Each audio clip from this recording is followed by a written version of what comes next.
पहिल्या आणि दुसऱ्या टप्प्याच्या असणाऱ्या निवडणुका संपलेल्या आहेत. तिसऱ्या ह्याला असणारा सुरुवात होत आहे. जे काही लिहितात आहेत त्या सगळ्यांनी असणारं वंचित बहुजन आघाडीला बाजूला ठेवलं आहे. त्याच्याबद्दल मी सगळ्यांचे आभार मानतो आहे. मी एवढंच पडणार आहे की 4 जानेवारीला काउंटिंग ज्यावेळेस होईल, सॉरी 4 जूनला काउंटिंग होईल, त्या दिवशी आम्हाला असणारं प्रसिद्धी द्यावी एवढीच फक्त माझी पहिली आहे. या ठिकाणी इलेक्शनच्या दरम्यान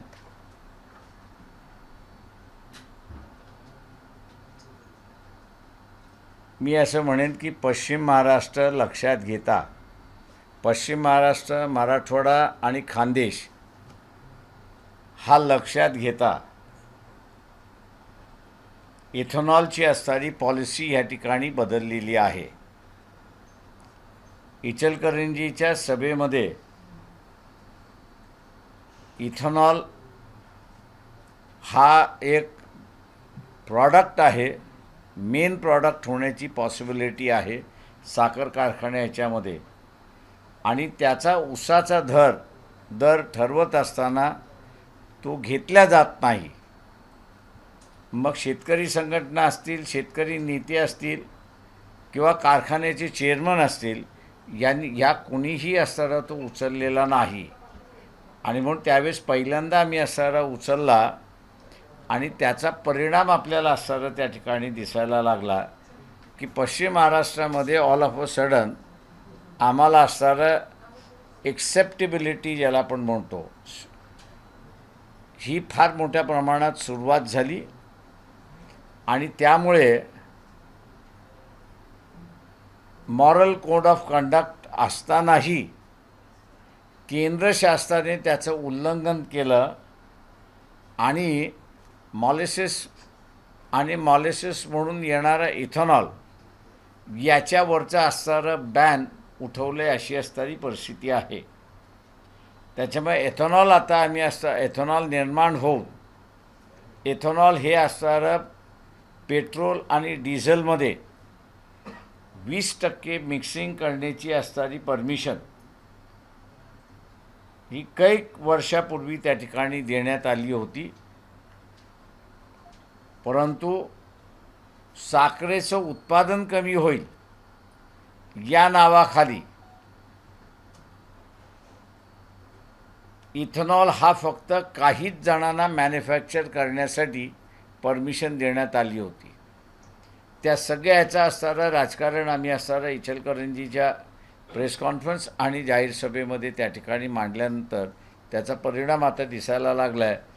आणि ज्या प्रमाणात आम्हाला असणारा पाठिंबा हा विदर्भात आणि मराठवाड्यात सेकंड फेजमध्ये आणि फर्स्ट फेजमध्ये मिळाला आहे, त्याच पद्धतीचा असणारा पाठिंबा हा आम्हाला आता असणारा पश्चिम महाराष्ट्र, खानदेश याही भागामध्ये मिळतो आहे अशी असणारी परिस्थिती आहे. आणि म्हणून सातारा जिल्ह्यामध्ये, एकट्या सातारा जिल्ह्यामध्ये 46,000 रिटायर्ड सोल्जर मतदार आहेत. त्या रिटायर्ड सोल्जर्सच्या सैनिक बोर्ड जे आहे त्यांनी असणारं बैठक घेऊन आपण असणारा एक सैनिक उभा करावा असं सगळं केल्यानंतरही त्यांना विचारणा केली की आपण आम्हाला असणारं सपोर्ट करणार का, पक्षावरती उभं करणार का.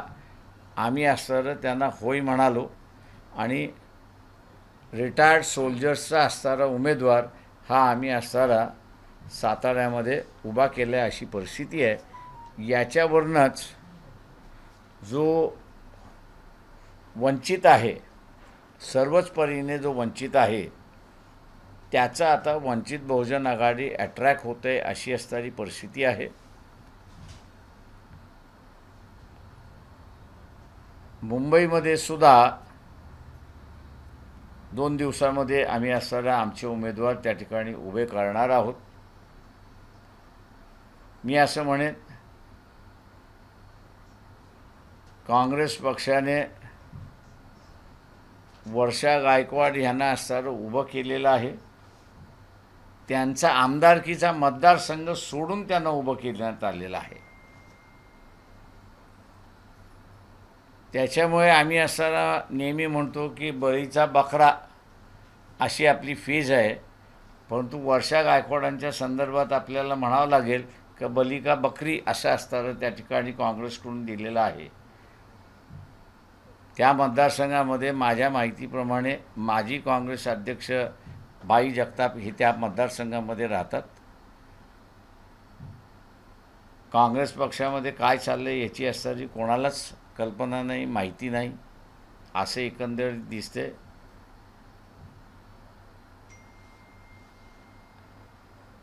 भाई जगतापसुद्धा त्या ठिकाणी निवडणूक लढवण्याच्या इच्छुक होते असे माझी माहिती आहे. परंतु त्यांना डावलून बाहेरतून असणारे उमेदवार त्या ठिकाणी आलेले आहेत. काँग्रेसची असणारी ही जी खेळी आहे, ह्या खेळीचा असणारा मी असं म्हणेन की बऱ्याच मोठ्या प्रमाणात असणारा आम्हाला फायदा त्याच्यामधला मिळतो अशी परिस्थिती आहे. नांदेडमध्ये सुद्धा चव्हाण हे ग्रस्त म्हणून अतिशय चांगले आहेत, माणुसकीला धरून वागणारे आहेत. परंतु मेडिकली अशा स्थितीत नाही की ते इलेक्शन लढू शकतात. आणि म्हणून आमच्या असणारे पक्षाचे जे उमेदवार आहेत अविनाश भोसेकर यांना बऱ्याच मोठ्या प्रमाणात त्याचा असणारा फायदा मिळाला अशी परिस्थिती. असे अनेक मतदारसंघ आहेत की मी त्या ठिकाणी दाखवू शकतो. दुसरं जे अजून कोणी ॲनालिसिस केलेलं नाही आणि आता मला ते ओपन करायला हरकत नाही असं मी त्या ठिकाणी म्हणतो आहे की ज्याचा आम्हाला असणारा प्रचंड मोठ्या प्रमाणात बेनिफिट मिळालेला आहे. आणि ते म्हणजे एकनाथ शिंदे वर्सेस उद्धव ठाकरे सेना अशी असणारे जे मतदारसंघ आहेत, त्या मतदारसंघामध्ये सेक्युलर मतदार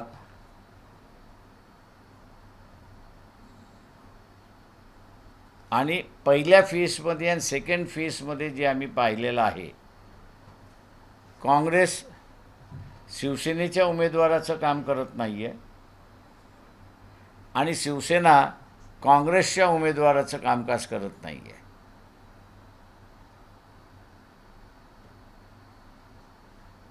त्याच्यामुळे असणारा वोट ट्रान्सफरचा जो भाग आहे तो ज्या प्रमाणात झाला पाहिजे तो त्या प्रमाणात झालेला नाही आपल्याला असणारं तिथे दिसते. आणि त्याचाही असणारा एक बेनिफिट आम्हाला असणारा मिळाला आहे की तो सेक्युलर मतदार जो आहे तो सेक्युलर मतदार असणारा सायलेंटली आमच्याकडे वळला अशी परिस्थिती आहे. इथे तिसरा बेनिफिट जो आहे तो याच्यामध्ये की BJP बरोबर 2014ला जो वोटर गेला होता, फर्स्ट टाईम वोटर, किंवा 2012मध्ये डिझेल पेट्रोलचा असणारा प्राइसेस मनमोहन सिंगने जे वाढवल्या होत्या आणि त्याच्याचबरोबर 2G स्कॅमचा अहवाल आला, 2 लाख कोटी असणारा चोरी झाली, लुटल्या गेली अशी असणारी आली. आणि यंगर जनरेशन जो आहे तो रिॲक्ट झाला.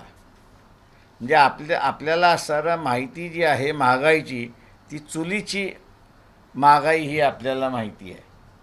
पण या यंगर जनरेशनच्या डिझेल पेट्रोल प्राइसेस वाढल्यामुळे त्याच्या एन्जॉयमेंटला सुद्धा कात्री लागली अशी असणारी परिस्थिती आहे. आणि हा 2014ला पूर्णपणे काँग्रेसच्या विरोधात गेला आणि BJPला त्यांनी प्रचंड मोठ्या प्रमाणात मतदान केलं. त्यांनी 2019ला सुद्धा रिपीट केलं त्याच गोष्टी. पण हा यंगर जनरेशन IT टेक्नॉलॉजीचा फारच मोठा सपोर्टर आणि खेळणारा असल्यामुळे त्याला बऱ्याच गोष्टी आता असणाऱ्या कळायला लागल्यात या सरकारच्या. आणि एक गोष्ट फार मोठ्या प्रमाणात ती असणारं रिॲक्ट होतं आहे, आणि ती म्हणजे की 2014पासून ते राज्यसभेमध्ये उत्तर देईपर्यंत सरकार स्वतःच ॲडमिट करते आहे की 17 लाख फॅमिलीज यांनी नागरिकत्व सोडलं आणि परदेशी गेलेले आहेत. तो ज्यावेळेस त्याच्या अगोदरच्या कालावधीमध्ये बघतो तर काही हजारामध्ये फक्त गेलेले आहेत अशी परिस्थिती आहे. एका बाजूला हिंदू राज्य उभं करण्याचं आणि दुसऱ्या बाजूला नागरिकत्व सोडून जाणारा जो वर्ग आहे तो हिंदू आहे. आणि त्याचं इनडेप्थ थोडंसं असणारा स्टडी आपण केला तर असं दिसतं की त्याची मिनिमम होल्डिंग कॅपॅसिटी ही 50 crores अबाव आहे अशी परिस्थिती आहे. त्याच्यामुळे आता जी यंगर जनरेशनमधली असणारी जी चर्चा आहे 1+1 2 किंवा 1+1 3 असं जे करतात ते असणारं हे लिंकअप करता येत आहेत की ईडीची ॲक्शन, नोटीसची ॲक्शन, याच्यामध्ये या फॅमिलीजला कोएर्जन करण्यात आलं होतं का, म्हणजे यांच्याकडे सुद्धा वसुलीचा असणाऱ्या नोटिसा गेल्या होत्या का, अशा रीतीची असणारी चर्चा ही यंगर जनरेशनमध्ये मी फिरत असताना मला ऐकायला मिळाली. हा मी असताना म्हणतो यंगर जनरेशनमधला सिरियस इश्यू आहे, म्हणून पर्सेंटेज जे आहे हे 10 ते 12% त्या ठिकाणी कमी आले अशी परिस्थिती आहे. हे 10 ते 12% कमी येणं हा BJPचा लॉस आहे असा मी त्या ठिकाणी मानतो आहे. आणि त्याच्यामुळे आम्ही असं म्हणतो आहे की आम्हाला बेटर चान्सेस आहेत असं आम्ही त्या ठिकाणी मानतो आहे. त्याच्यामुळे म्हणून मी म्हटलं की 4 जूनला आमचे रिझल्ट बेटर आले तर त्याला वाईट पब्लिसिटी द्यावी एवढीच फक्त माझी विनंती आहे. सर, तुम्ही इथेनॉलचा विषय आता बोलताना मांडला. कांदा निर्यातीवरून सध्या प्रचंड प्रमाणात सरकारवर टीका होते. गुजरातच्या कांद्याला परमिशन दिली पण राज्यातला जो कांदा आहे तो तसाच पडून आहे, त्यामुळं नाराजी प्रचंड प्रमाणात. आम्ही भाषणामध्ये असताना आणि त्याच्यामध्ये असताना हे म्हणतो आहे की नरेंद्र मोदी हे देशाचे पंतप्रधान नाही आहेत तर ते गुजरातचे पंतप्रधान आहेत. त्याच्यामुळे या ह्याच्यातून लोकांनी असणारा धडा घ्यावा. मी असं म्हणेन की वेस्ट बेंगॉलच्या असेंब्लीच्या इलेक्शन ज्यावेळेस चालल्या होत्या त्यावेळेससुद्धा हीच चर्चा सुरुवात झाली होती आणि त्यावेळेसही हा चार्ज त्या ठिकाणी आला होता की नरेंद्र मोदी हे असणारं देशाकडे बघण्यापेक्षा गुजरातकडे अधिक लक्ष देतात अशी चर्चा त्या पश्चिम बंगालमध्ये मोठ्या प्रमाणात चालली होती. ती आता देशभर वाढेल असं मला वाटतंय. सर, अजून काही दिवस इलेक्शन राहिलेले आहेत आणि 7 जागा अजून डिक्लेअर झाल्या नाही महायुतीच्या. कुठे अलबेल आहे महायुतीमध्ये असं वाटतं? मी आपल्याला अगोदर सांगत होतो त्यावेळेस आपण विश्वास ठेवत नव्हता, मलाच ठोकत बसला होता. म्हणजे मी असणारा त्यांच्या जागेतली भांडणं अजून चाललेली आहेत. अलबेल आहे महायुतीचं, काय वाटतं सर? बीजेपीचं दबाव तंत्र आहे महायुतीवर पूर्ण? नाही, महायुतीमध्ये सुद्धा तेच चाललेलं आहे आणि काँग्रेसवाल्यांनी सुद्धा MBAमध्ये माघार घेतली म्हणून असताना मिटले असं आपल्याला दिसतंय. म्हणून मी आपल्याला म्हणालो की त्या दोघांचं भांडण आहे, म्हणजे सेनेचं काम BJP करत नाही, काँग्रेस करत नाही आणि काँग्रेसचं काम शिवसेना करत नाही अशी परिस्थिती आहे. आम्ही असणारं ते मध्यंतरी असणारं एक भूमिका अशी घेतलेली आहे आणि काँग्रेस पक्षाचं एका बाजूला शिवसेना आणि दुसऱ्या बाजूला NCP यांनी सँडविच केलेलं आहे.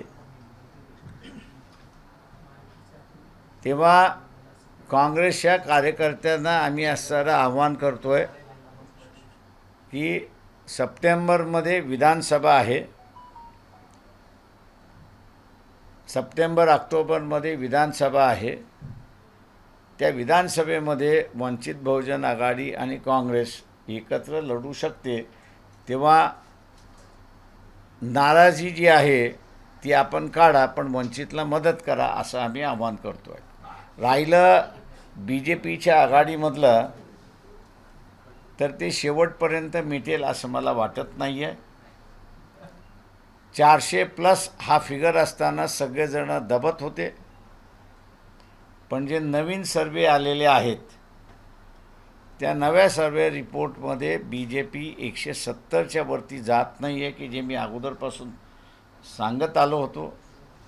आणि त्याच्यामुळे एकनाथ शिंदे आणि अजित पवार यांनी आपल्याला जेवढ्या जागा जास्ती मिळून घेता येतील तेवढ्या घ्यायचं धोरण ठेवलेलं आहे. सर, निवडणुकीच्या तोंडावर 6 दिवसातून कांदा आयात केला जातो ना, तर त्याच्यामध्ये काय आहे?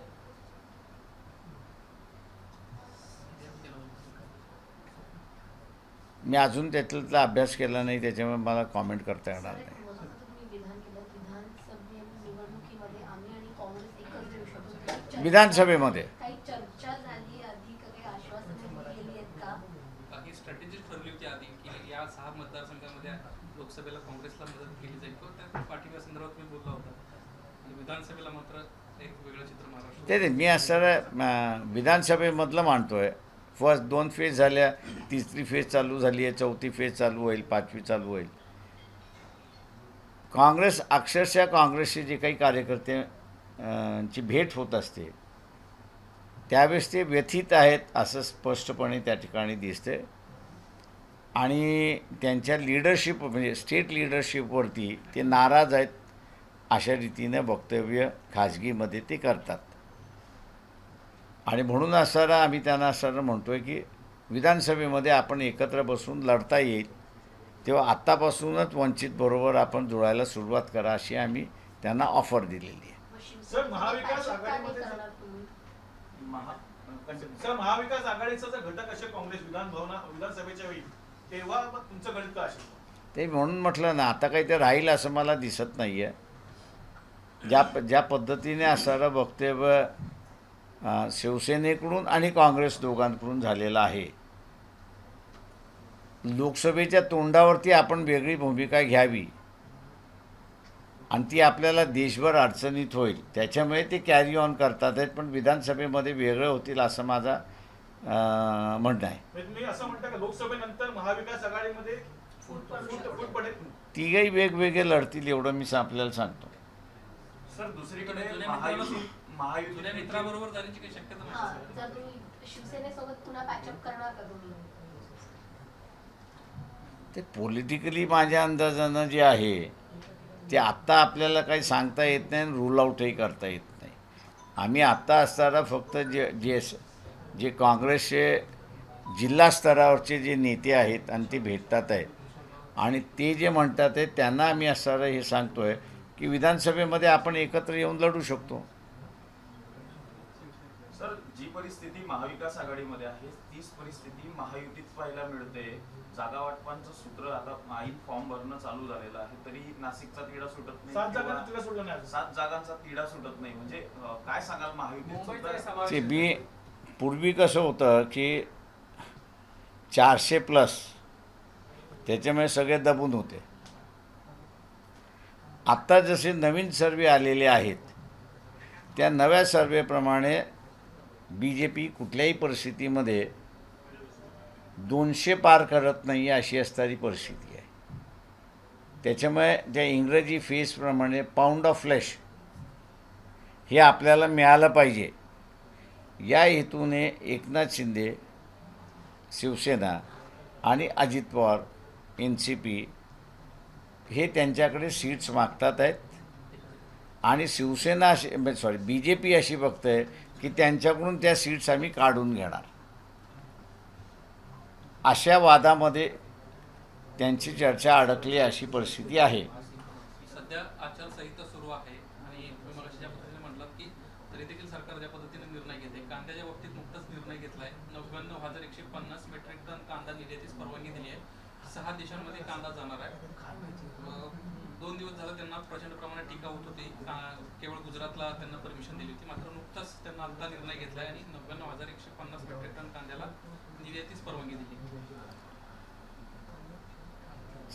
माझं म्हणणं असं आहे की पहिल्यांदा ज्यावेळेस तुम्ही एका राज्याच्या व्यापाराला दिली, याचाच अर्थ त्यांनी फॉरवर्ड ट्रेडिंग करून मोकळे झाले आणि ते फॉरवर्ड ट्रेडिंग करून मोकळं झाल्यानंतर तुम्ही उरलेल्या देशाला देणार असाल तर तुम्ही शिल्लक काहीच ठेवलेलं नाही आहे. हा फक्त फसवण्याचा प्रकार आहे असं मी त्या ठिकाणी मानतोय. सर मुंबईमध्ये तुम्ही जागा लढवता असं म्हणताय, कोणत्या जागेवर इच्छुक आहे सर? वंचित आघाडी कोणती जागा लढवणार मुंबईमध्ये सर?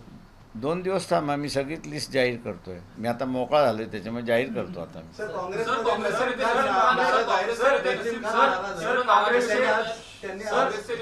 एक वन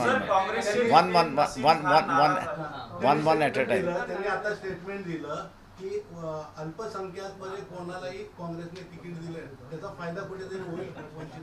ती त्याने राजस्थानमध्ये दिला नाही आहे, म्हणजे माझ्या माहितीप्रमाणे राजस्थानमध्ये दिलेलं नाही आहे, उत्तर प्रदेशमध्ये दिलेलं नाही आहे, महाराष्ट्रामध्ये दिलेलं नाही आहे. कर्नाटकाची लिस्ट अजून मी त्या ठिकाणी पाहिलेली नाही, त्याच्यामुळे बोलू शकत नाही. मुसलमानामध्ये काँग्रेसच्या ह्या रवैयाबद्दल नाराजी आलेली आहे. हे भाग आहे त्या ह्याच्याबरोबर, पण त्याच्याचबरोबर मुस्लिम समाजाचा जो टार्गेट आहे तो BJP न येणं हा एक टार्गेट आहे. त्याच्यामुळे मुस्लिम समुदायाचं जे काही मी आत्ता जे बघतोय 2 फेजेसमधल्या ह्याच्यामध्ये जो कोणी हरवू शकेल त्याच्याबरोबर ॲटलिस्ट 50% चालला अशी परिस्थिती आहे. त्याच्यामुळे 50%नी ट्रेडिशनल काँग्रेस सोडली अशी परिस्थिती आहे. हाच विषय जो आहे ना तो काँग्रेसमध्ये देखील बघायला मिळतोय. नसीम खान यांनी काँग्रेसच्या स्टार प्रचारकचा राजीनामा दिला. एकीकडे पोषक वातावरण असताना वर्षा गायकवाडांच्या मतदारसंघात आता ते वेगळ्या भूमिकेमध्ये तर उमेदवारी करण्याची निश्चित केली जाते. तुमचा काही संपर्क होतोय का, किंवा ते समाजवादी पार्टी किंवा वंचित या 2 पक्षाकडनं तर ते उमेदवारी लढू शकतात अशी चर्चा आहे? नाही, मला नसीम खान इलेक्शन लढेल असं मला वाटत नाही आहे. म्हणजे लोकसभा लढेल असं मला वाटत नाही आहे, का त्यांची पूर्ण तयारी असेंब्लीची होती. ऐन निवडणुकीच्या तोंडावरती स्टार प्रचारक काँग्रेसचा ते राजीनामा देत आहेत आणि काँग्रेसमधून बाहेर पडण्याची देखील शक्यता वर्तवली जाते.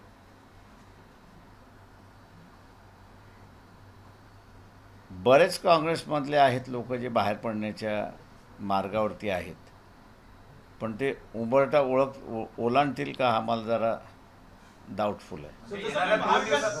जसं तुम्ही महाविकास आघाडीबद्दल सांगितलेलं आहे की लोकसभेनंतर महाविकास आघाडी राहणार नाही, तसं महायुतीचं काही भाषित आहे का? ज्या प्रकारे तुम्ही सांगताय लोकसभेत जागा कमी येणार एक असं आहे की मी जर मोदी निवडूनच आले नाही, म्हणजे त्यांचं सरकार निवडून आलं नाही असं माझं म्हणायचं आहे, तर आत्ता जे बांधून ठेवलेलं आहे इन्क्वायरीच्या नावाखाली ती बंदिस्त संपते. त्याच्यामुळे ती बंदिस्त संपल्यामुळे प्रत्येकजण आपापलं अस्तित्व दाखवायला सुरुवात करेल आणि तिथेही कदाचित BJP सेंट्रलमध्ये गव्हर्मेंट फॉर्म झालं नाही तर एकनाथ शिंदे आणि अजित पवार हे वेगळे निवडणुका लढतील. सर, उत्तर मध्य मुंबईमधून वर्षा गायकवाड यांना तिकीट दिलेलं आहे. धम्मभगिनी म्हणून तुम्ही त्यांना सपोर्ट कराल का? राजकारणामधलं असलं काहीच नसतं, पार्टी म्हणून नसतं. सर हिंदी में सवाल है. तुम्ही सर फ्री मोकळे झालाय अकोल्यामधून, आता आगामी काळामधल्या महाराष्ट्रातल्या वेगवेगळ्या ठिकाणी तुमच्या सभा पाहायला मिळणार आहेत का? हो, मी आता माझ्या 1 तारखेपासून माझा दौराच आहे कोल्हापूर सगळ्या मतदारसंघामध्ये. सर, सांगलीमध्ये विशाल पाटील यांना आपण पाठिंबा देणार अशी चर्चा होती. नाही, अजून सांगलीच्या युनिटने आम्हाला अजून तसं काही इंडिकेशन कळवलेलं नाही. त्यांनी इंडिकेशन आम्हाला दिलं की तर आम्ही त्यांच्याबरोबर बसून मग फायनल निर्णय घेऊ. समान नागरिक कायदा लागू करण्यासंदर्भामध्ये पुन्हा एकदा अमित शहांना पुनरुच्चार केलेले आहेत. वंचित बहुजन आघाडीचा पुढचा स्टँड या संदर्भातला काय? BJPने तो करूनच दाखवावा असं माझं म्हणणं आहे. आणि ते त्यांच्याच पायावरती धोंडा मारून घेतील असं मला वाटत नाही. समान नागरिक कायदा आला तर तो पार्लमेंटचा कायदा आहे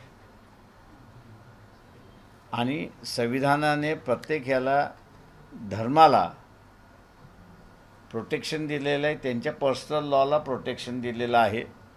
अट एवढीच आहे की तुमचे पर्सनल लॉ आणि कॉन्स्टिट्यूशनल प्रोव्हिजन्स याच्यामधला टकराव जो आहे तो टकराव तुम्ही अवॉइड केला पाहिजे किंवा त्या पद्धतीने तुम्ही मोल्ड केला पाहिजे अशी परिस्थिती आहे. तेव्हा कॉमन सिव्हिल कोड हा ख्रिश्चन, मुस्लिम, जैन, शीख, बुद्धिस्ट आणि हिंदू या ह्याच्यापैकी जे ऐच्छिक म्हणतील की आम्हाला लागून घ्यायचं आहे त्यांनाच तो लागू होईल. ज्यांनी असं म्हटलं की नाही आम्ही आमच्याच ह्याच्यामध्ये राहू त्यांना तुम्ही फोर्स करू शकणार नाही. त्याच्यामुळे आम्ही असं म्हणतो आहे की कॉमन सिव्हिल कोड हा जर अंमलबजावणी झाली तर लॉस्ट हा बिगेस्ट लॉस तर RSSचा आहे. त्याच्यामुळे माझा चॅलेंज आहे की त्यांनी असं करूनच दाखवावं. तर दुसरा प्रश्न आहे, रत्नागिरी सिंधुदुर्गामध्ये जे दोन्ही BJP आणि शिवसेनेमध्ये खालच्या पातळीवर एकमेकावर टीका केली जाते, कसे बघतात? तर मुंबईत असताना टीका होत होती, खालच्या पातळीवरती तर तिथे का होणार नाही.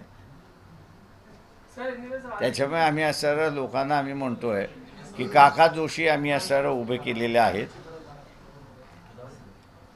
शिक्षक पेशामधले आहेत, त्यांचं स्वतःचं असणारं एक फार चांगलं आंदोलन तिथे असणारं करतात. भटशाही, भिक्षुकशाही गावागावातून निर्माण करण्याचं त्यांचं असणारं कार्य गेली 10 वर्ष ते कार्य करतात आहेत.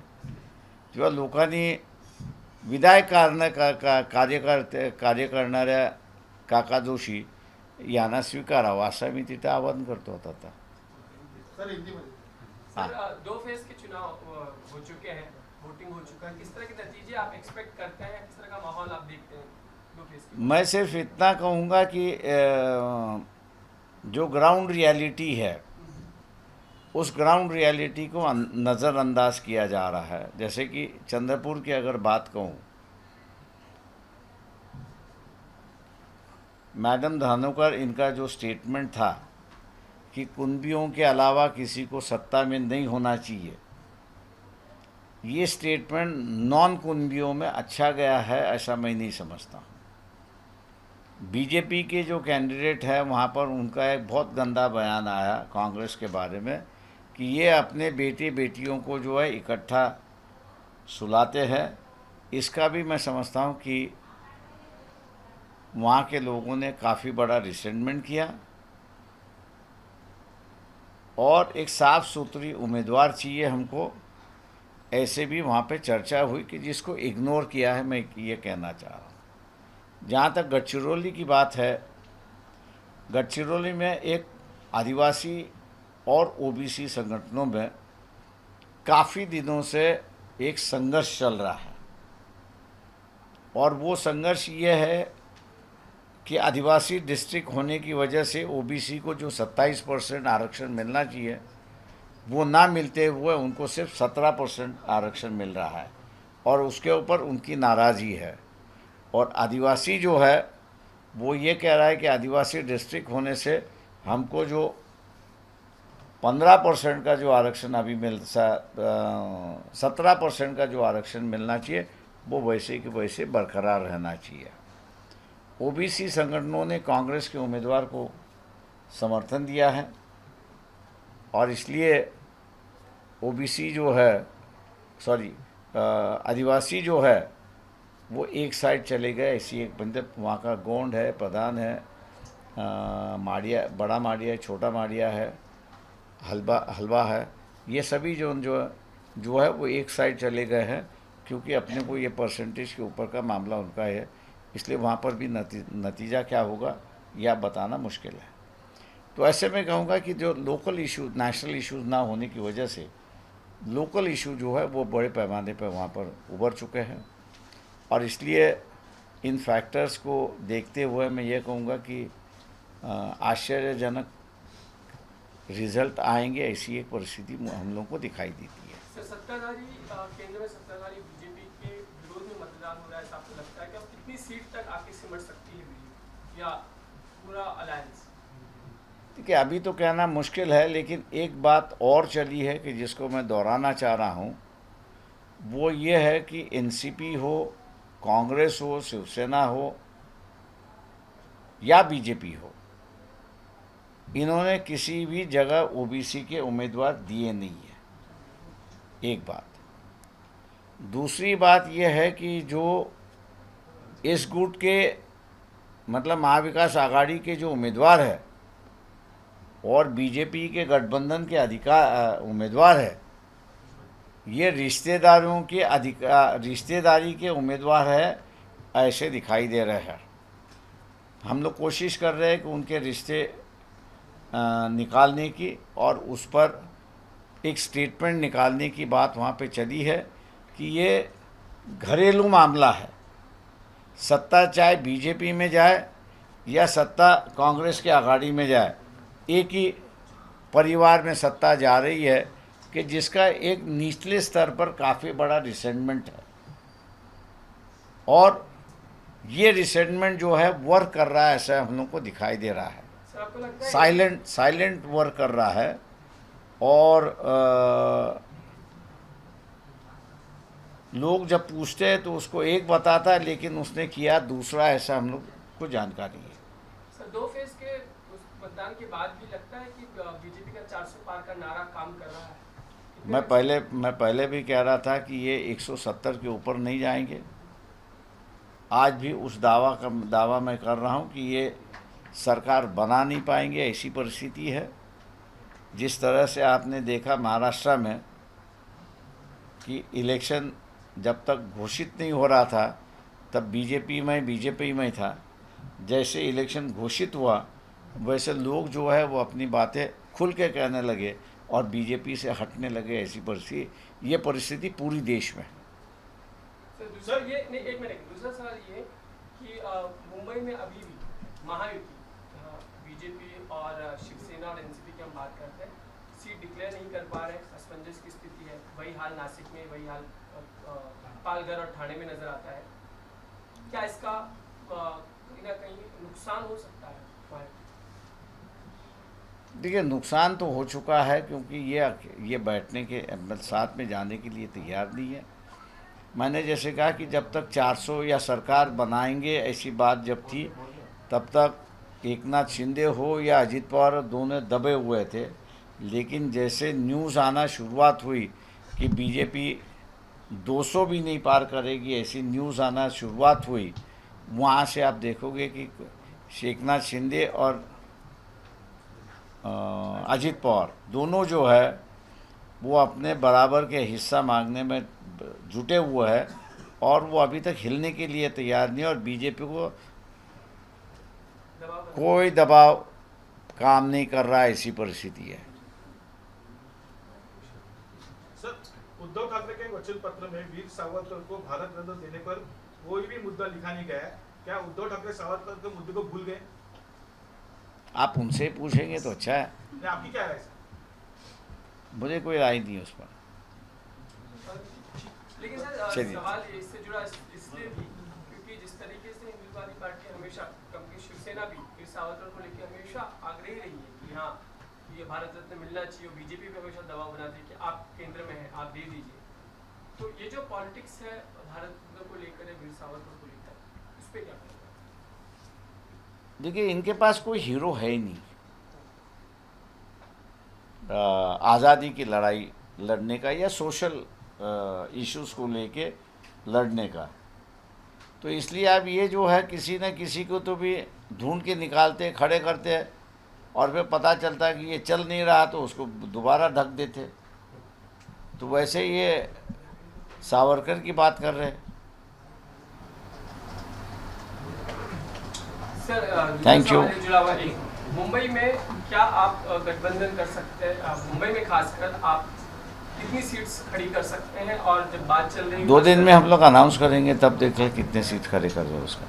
सर मराठीचा प्रश्न आहे, वीर सावरकरांना भारतरत्न द्यावं हा वचनपत्रामध्ये उद्धव ठाकरेंचा मुद्दा नाहीये, कसं बघता याकडे? उद्धव ठाकरे हा माझ्या अंदाजानं तुम्ही उद्धव ठाकरेंनाच प्रश्न विचारला पाहिजे की त्यांनी त्यांच्या जाहीरनाम्यातून वगळला का. पण आतापर्यंत जेवढं पण राजकीय भाष्य झालं त्याला सावरकर मुद्दा खूप महत्त्वाचा मानला जात होता. आता त्याचं उत्तर तेच देऊ शकतील किंवा संजय राऊत देऊ शकतील.